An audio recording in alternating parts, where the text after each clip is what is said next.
Welcome to the Roaring Twenties, one of my favorite decades in American history. From flappers to bootleggers, Tin Lizzies to speakeasies, anarchists and Bolsheviks, the 20s has so much to offer. This Powtoon will take a quick look at the culture of the 20s and some of the people, inventions, and events that made it such a roaring decade. First, let's look how living conditions changed for Americans in the 1920s, and nothing changed how people lived more than electricity. New home construction in suburban areas with indoor electricity allowed a growing number of Americans to purchase products to make everyday life easier. Toasters, refrigerators, freezers, sewing machines, washers, and dryers all changed how we lived in our homes. But the one thing that changed not only how we lived, but where we lived, was Henry Ford's Model T. The Tin Lizzie allowed a growing middle class to move to the suburban areas, provided a sense of freedom and independence that Americans had never felt before. Ford's assembly line, which increased production of the car and made it affordable to the masses, was quickly adopted by every other manufacturing company and made the mass production of goods happen like never before. The radio united the nation. For the first time, news and information could be delivered instantly over huge distances, keeping the nation informed as well as entertained. Radio stations like NBC and CBS, yes, they eventually became TV stations, broadcast programs and music to the nation, and advertisers, who paid the bills, were able to reach millions of Americans in order to sell their goods, giving birth to the dreaded commercial.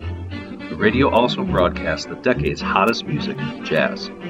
Jazz was the music of the decade, and its fast-paced energy and passion came to signify the attitudes of that decade.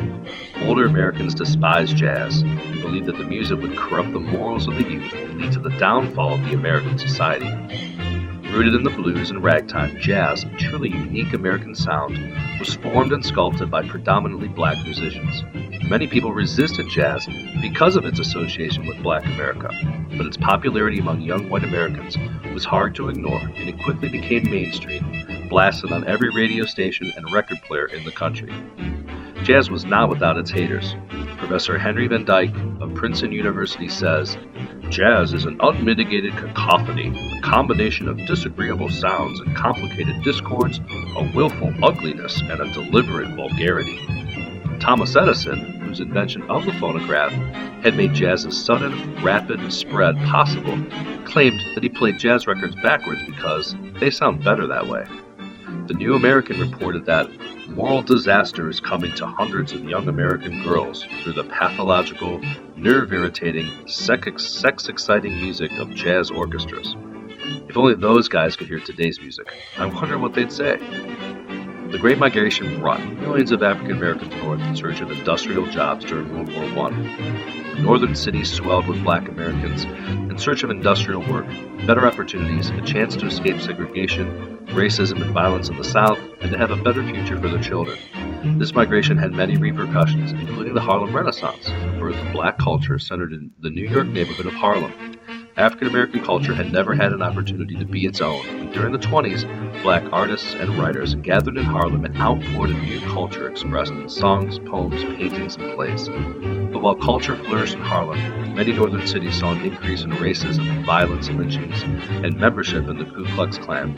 What was to be an escape from racism and violence and access to more opportunities did not necessarily work out for many who traveled north.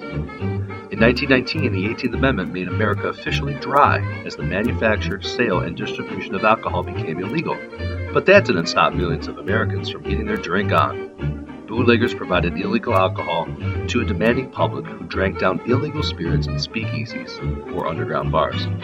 All this illegal activity led to a rise in organized crime, as rival gangs fought each other to control the illegal supply of alcohol and make a lot of money off the people's demand for liquor. The most famous of all the gangsters from the 20s was Al Capone, who ran the city of Chicago, but was finally put away by the untouchable Elliot Ness. What finally put Capone behind bars? Never paid his taxes. But what was probably the biggest change in America during the 20s was the changes made by young women known as flappers. The 19th Amendment gave women the right to vote and a new sense of freedom and empowerment. Young women embraced this freedom by making drastic changes to what a woman was supposed to be. They chopped their hair into bob cuts, put on makeup, got jobs, smoked and drank in public. When riding in cars with boys, they wore short, straight dresses that created a boyish figure and showed way too much skin. These flappers broke down all the traditional stereotypes of what a woman should look and act like, and embraced the freedom that millions of young women in America desperately wanted. Hope you've enjoyed. Stay tuned for more. created using Powtoon.